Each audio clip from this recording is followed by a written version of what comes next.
Counting ప్రక్రియ మరి కాసేపట్లోనే ప్రారంభం కాబోతోంది. దీనికి సంబంధించి లేటెస్ట్ అప్డేట్స్ మా ప్రతినిధి రాజు ఢిల్లీ నుంచి లైవ్ ద్వారా అందించేందుకు సిద్ధంగా ఉన్నారు. రాజు, గుడ్ మార్నింగ్. రాజు, కౌంటింగ్ ప్రక్రియకు సంబంధించిన అప్డేట్స్ ఏంటి? ఎస్ భోగి, సరిగ్గా 8 గంటలకు ఢిల్లీ అసెంబ్లీ ఎన్నికలకు సంబంధించినటువంటి కౌంటింగ్ ప్రారంభం కాబోతుంది. దీనికి సంబంధించి ఇప్పటికే పోలింగ్ ఏజెంట్స్ అందరూ కూడా కౌంటింగ్ సెంటర్లకు చేరుకుంటున్నారు. ముఖ్యంగా ఏదైతే నిన్నే దీనికి సంబంధించి అంటే ఒక ప్రాక్టీస్ అనేది స్పష్టంగా చేశారు. పోలింగ్ ఏజెంట్స్ ఏదైతే కౌంటింగ్ ఏజెంట్కి సంబంధించినటువంటి వాళ్ళు ఎప్పటిలోగా కౌంటింగ్ సెంటర్లకు చేరుకోవాలి. దాంతోపాటు ఏదైతే సిబ్బందికి కూడా పూర్తి స్థాయిలో ట్రైనింగ్ ఇచ్చారు. ఎక్కడ ఎటువంటి ఇబ్బందులు తలెత్తకుండా ఏ విధంగా కౌంటింగ్ ప్రక్రియ ఉంటుందనే దాని మీద ప్రత్యేకంగా ఎవరైతే ఆఫీసర్స్ ఉన్నారో వాళ్ళు ప్రత్యేకంగా పూర్తి స్థాయిలో ఒక ట్రైనింగ్ అయితే ఇచ్చినటువంటి పరిస్థితి కనిపించింది. మొత్తం ఢిల్లీలో ఉన్నటువంటి ఏదైతే 70 అసెంబ్లీ స్థానాలకు సంబంధించి 19 సెంటర్లలో ఈ కౌంటింగ్ ప్రక్రియ అనేది కొనసాగబోతుంది. 8 గంటలకు మొదట ఏదైతే పోస్టల్ బ్యాలెట్ ఓట్లను లెక్కిస్తారు. ఆ తర్వాత 8:30 గంటల ప్రాంతంలో స్ట్రాంగ్ రూముల్లో ఉన్నటువంటి ఈవీఎంలను బయటకు తీసుకొచ్చి వాటి కౌంటింగ్ ప్రారంభమవుతుంది. సరిగ్గా అంటే కౌంటింగ్ ప్రారంభమైన తర్వాత 1 గంట తర్వాత ట్రెండ్స్ అనేటివి స్టార్ట్ అవుతాయని ఇప్పటికే ఎన్నికల అధికారులు స్పష్టం చేసినటువంటి పరిస్థితి కనిపించింది. ఇక మరోపక్క ఏదైతే 5వ తేదీన పోలింగ్ జరిగిన తర్వాత స్ట్రాంగ్ రూమ్లలో ఎప్పుడైతే ఈవీఎంలను భద్రపరిచారో అక్కడ కూడా ప్రత్యేకమైనటువంటి అటు సెక్యూరిటీని కూడా ఏర్పాటు చేశారు. ఎక్కడ ఎటువంటి ఇబ్బందులు తలెత్తకుండా ఎటువంటి ఘటనలు జరగకుండా కూడా పూర్తి స్థాయిలో ఎప్పటికప్పుడు మానిటరింగ్ చేస్తున్నామని చెప్పారు.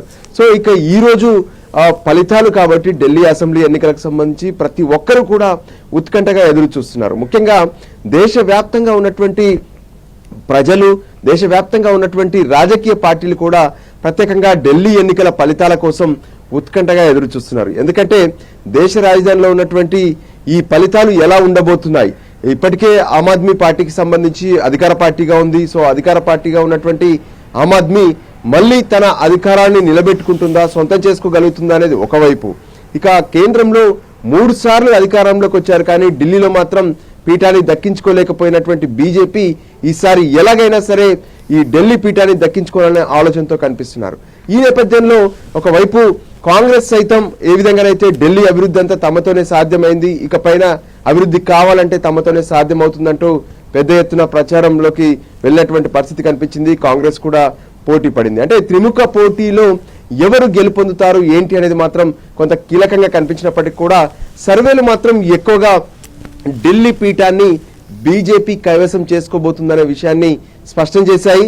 అయితే వీటన్నిటికి సంబంధించి కూడా సరిగ్గా 11-12 గంటల ప్రాంతంలోనే ఒక క్లారిటీ వచ్చే అవకాశం అయితే స్పష్టంగా కనిపిస్తుంది. కానీ ఎన్నికల సంబంధించి ఏ విధంగానైతే హాట్ గా జరిగిందో పోలింగ్ తర్వాత కూడా ఢిల్లీ రాజకీయ పరిస్థితులు హాట్ గానే కనిపించాయి. ఎందుకంటే నిన్న ఉదయం అటు ఆమ్ ఆద్మీ పార్టీ అధినేత కేజ్రీవాల్ స్వయంగా కొన్ని ఆరోపణలు చేయడం జరిగింది. ఏదైతే తమ పార్టీ నుంచి ఎమ్మెల్యేలుగా పోటీ చేశారో వాళ్ళను ఒక్కొక్కరికి 15 కోట్ల రూపాయల కంటే ఎక్కువ ఇస్తామనడంతో పాటు మంత్రి పదవులు ఇస్తాము ఇద్దరిలో ఒకరికి అంటూ బేరసారాలు మొదలు పెట్టారు. ఆపరేషన్ కమల్ పేరుతో ఇవన్నీ కూడా ప్రయత్నాలు చేస్తున్నారంటూ ఆయన ఆరోపించారు. అయితే ఈ విషయం పైన బీజేపీ అటు లెఫ్టినెంట్ గవర్నర్ కు కంప్లైంట్ చేయడం జరిగింది. వెంటనే లెఫ్టినెంట్ గవర్నర్ సైతం దీనికి సంబంధించి ఆధారాలు ఏమున్నాయో ఇవ్వాలి, దానికి సంబంధించినటువంటి పూర్తి స్థాయి విచారణ జరపాలంటూ కూడా ఏసీబీని ఆదేశించారు. ఇప్పటికే ఏసీబీ కేజ్రీవాల్ తో పాటు మరికొందరికి నోటీసులు కూడా జారీ చేసింది. వాళ్ళ స్టేట్మెంట్ రికార్డ్ చేయడానికి తాము సిద్ధంగా ఉన్నాము, పూర్తి స్థాయి ఆధారాలు తమకు ఇవ్వాలంటూ చెప్పినటువంటి పరిస్థితి కనిపించింది. అయితే ఈ రోజు ఫలితాలకు సంబంధించినటువంటి విషయంలో కూడా మొదటి నుంచి ఆమ్ ఆద్మీ పార్టీ ఖచ్చితంగా తాము అధికారాన్ని నిలబెట్టుకుంటామంటూనే సర్వేలు ఇచ్చినటువంటి ఫలితాలను మొత్తం కూడా తప్పుపట్టడం జరిగింది. సో బీజేపీ మాత్రం పూర్తి స్థాయిలో ఖచ్చితంగా ఢిల్లీని ఏ విధంగానైతే చేజిక్కించుకుంటామని చెప్తున్నారు.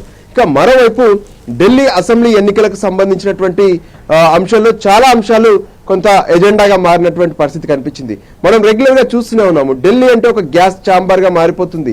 వాయు కాలుష్యం, దాంతోపాటు జల కాలుష్యం, ఇతర ఎన్నో సమస్యలు. అంటే దేశానికి రాజధానిగా ఉన్నప్పటికీ కూడా ఢిల్లీలో ఎన్నో సమస్యల విలయంగా మారుతున్నటువంటి పరిస్థితి కనిపించింది. సో వీటన్నిటి ఎజెండాగా ప్రచారం మాత్రం పెద్ద ఎత్తున జరిగినటువంటి పరిస్థితి కనిపించింది. సో ఫైనల్ గా ఇప్పుడు ఆ 3 పార్టీలు కూడా ఎంతో ఉత్కంఠగా ఈ రోజు వచ్చేటటువంటి ఫలితాల కోసం ఎదురు చూస్తున్నాయి.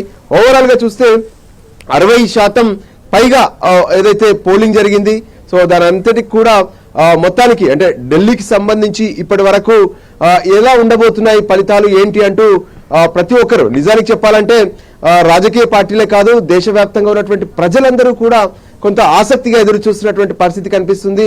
సో ఇప్పటికైతే పోలింగ్ సంబంధించి ఏ విధంగానైతే ఎటువంటి ఇబ్బందులు లేకుండా ఢిల్లీ ఎన్నికల సంఘం దాంతోపాటు కేంద్ర ఎన్నికల సంఘం ఏ విధంగానైతే పూర్తి స్థాయిలో జాగ్రత్తలు తీసుకుందో అదే విధంగా కౌంటింగ్ రోజున కూడా ఎక్కడ ఎటువంటి ఇబ్బందులు తలెత్తకుండా పూర్తి స్థాయి భద్రతా ఏర్పాట్లతో పాటు అధికారులకు కూడా అక్కడ కౌంటింగ్ సెంటర్లలో ఎటువంటి ఇబ్బందులు తలెత్తకుండా మొత్తం సీసీ కెమెరాలతో రికార్డ్ చేయడం, దాంతోపాటు కౌంటింగ్ ప్రక్రియలో ఎక్కడ ఎటువంటి ఇబ్బందులు లేకుండా ఆ ఫామ్స్ ఏదైతే 17C సంబంధించినటువంటి ఫామ్ నింపిన తర్వాతనే రిజల్ట్స్ అనౌన్స్ చేస్తామని ప్రకటించడం, దానికి సంబంధించి అయితే పూర్తి స్థాయిలో అందరూ సిద్ధంగా ఉన్నారు.